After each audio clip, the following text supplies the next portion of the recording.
एक सन्यासी जिस दिन मरा उसी दिन एक वेश्या भी मरी। दोनों ही आमने सामने रहते। देवदूत वाले लोग लेने आए तो सन्यासी को नरक की तरफ ले जाने लगे और वेश्या को स्वर्ग की तरफ। सन्यासी ने कहा, रुको रुको, लगता है कुछ भूल हो गई है। यह क्या उल्टा पुल्टा हो रहा है? मुझ सन्यासी को नरक की तरफ, वेश्या को स्वर्ग की तरफ क्यों? जरूर आपके संदेश में कोई भूल चूक हो गई है। संसार का इतना बड़ा काम है, भूल चूक हो सकती है। जब छोटी मोटी सरकारें भूल करती हैं तो पूरे विश्व की व्यवस्था में कुछ भूल हो जाना आश्चर्यजनक नहीं है। तुम फिर से पता लगा कर आओ। शक तो उन देवदूतों को भी हुआ। उन्होंने कहा, भूल कभी हुई तो नहीं, लेकिन मामला तो साफ दिखता है कि यह एक वेश्या है और तुम सन्यासी।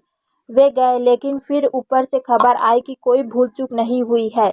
जो होना था वही हुआ है। वेश्या को स्वर्ग में ले जाओ और सन्यासी को नर्क में डाल दो। और अगर ज्यादा ही जिद करे तो उसे समझा देना कि कारण यह है। सन्यासी ने जिद की तो देवदूतों को कारण बताना पड़ा। कारण यह था कि सन्यासी रहता तो मंदिर में था, लेकिन सोचता सदा वेश्या की था। भगवान की पूजा तो करता था, आरती भी उतारता था, लेकिन मन में प्रतिमा वेश्या की होती। और जब वेश्या के घर में रात रंग होता, बाजे बजते, नाच गाना होता, तो नशे में डूब कर लोग मग्न होते, तो उसे ऐसा लगता जैसे कि मैं अपना जीवन व्यर्थ ही गंवा रहा हूँ। आनंद जब वहाँ है तो मैं यहाँ क्या कर रहा हूँ, इस निर्जन में बैठ, इस खाली मंदिर में, यह पत्थर की मूर्ति के सामने। पता नहीं भगवान है भी कि नहीं।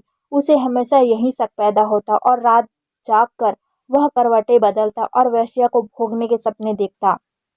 और वेश्या की हालत ठीक इसके विपरीत कुछ ऐसी थी कि वह थी तो वेश्या, लोगों को रिझाती थी, नाचती भी थी, पर मन उनका मंदिर में लगा था।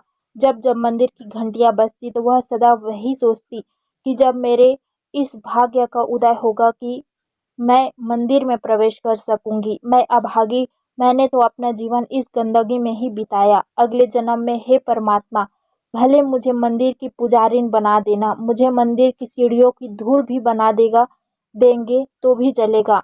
मैं उनके पैरों के नीचे पड़ी रहूंगी जो पूजा करने आते हैं, उतना भी मेरे लिए बहुत है। जब मंदिर में सुगंध उठती धूप की तो वह आनंद मग्न हो जाती। वह कहती, यह भी क्या क्या कम सौभाग्य है कि मैं अभी भी मंदिर के निकट हूँ। बहुत है जो मंदिर से दूर है, माना कि पापनी हूँ, लेकिन जब भी पुजारी पूजा करता है तब भी वह आंख बंद करके बैठ जाती है।